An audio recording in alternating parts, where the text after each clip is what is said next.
Rise and shine, Central Indiana. It is 8 o'clock on your Saturday morning. We've made it to the weekend. Thanks for starting your weekend with us here on 13 Sunrise. I'm Matthew Foltz alongside Lindsay Monroe. Boy, what a day we have in store for Central Indiana, especially down in Bloomington. We know gates are open.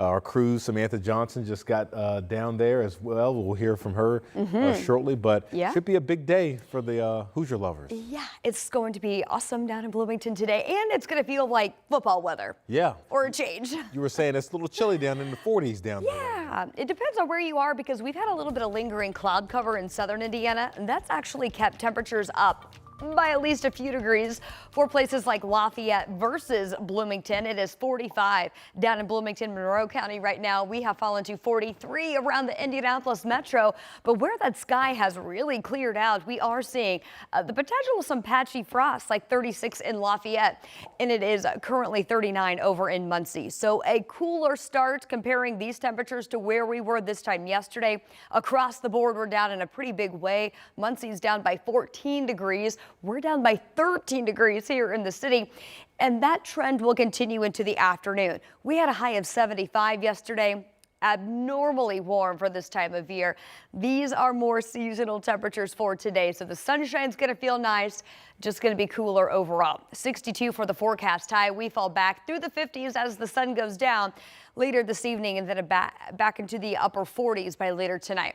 62 your forecast high here in Indy today, 63 in Shelbyville, and to the low 60s in between Kokomo and Richmond. So again, pretty normal for this time of year, and the cooler day overall does mean we've got some frosty overnights ahead this weekend with lows in the 30s tonight.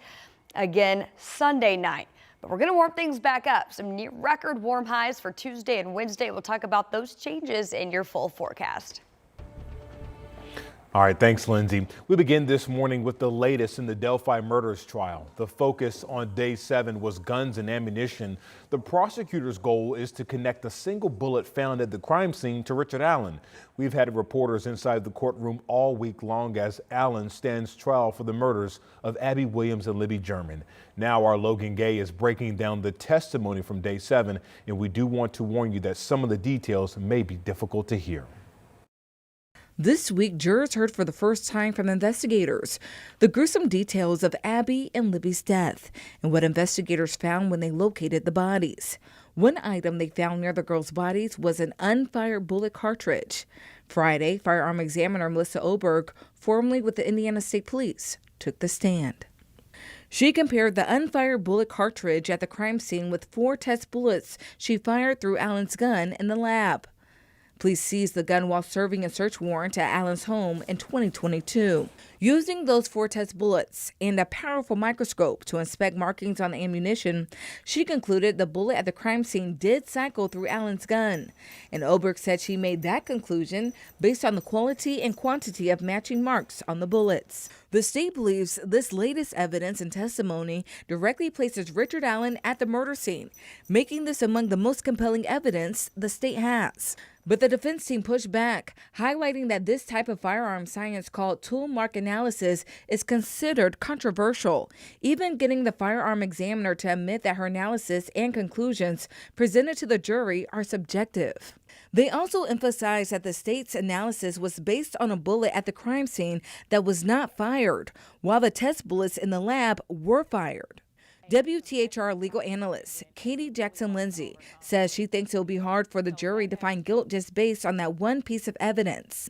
Jackson-Lindsay is waiting to see if the prosecution presents evidence of alleged confessions made by Richard Allen. And so when you think about those 3 big things, the last thing that they have is those confessions. And like I said, having a defendant himself tell you that he committed a crime, it's really hard for the jury to disagree with that. And so that's going to be really difficult evidence for the defense. That was our Logan Gay reporting. Now, 13 News asked Lindsay if she thinks Allen will take the stand, and she doesn't think so because we will hear Richard Allen through those confessions. Then we will hear his lawyers challenge those confessions, and his story is being told through that process. Now, Richard Allen is scheduled to be back in court today. Our Emily Longnecker will be there and bring you the latest updates right here on 13 News. And be sure to join us every weeknight at 10 o'clock for our Delphi Debrief. Our reporters in Delphi and our legal analyst will do a deep dive into the case. And you can watch that on our WTHR Plus streaming app. It is free to download on Apple TV, Amazon Fire Stick, and Roku. 8:05 this morning, an IMPD sergeant has been indicted on federal charges of child pornography. According to the Department of Justice, Javed Richard faces 5 counts of distributing child sexual abuse material and 1 count of possessing it. Richards was charged with 13 counts of child exploitation. The 12-year IMPD veteran pleaded not guilty to the state charges back in August. He's suspended from the department pending a recommendation of termination from the IMPD Civilian Police Merit Board. And an Indianapolis man accused of murdering most of his family has been found guilty on 6 murder charges. A trial for Raymond Childs III started on Monday. Childs shot 6 people in an East Side home back in 2021, including his parents, sister and brother, his brother's girlfriend, and her unborn son. His sentencing is now set for January 7th.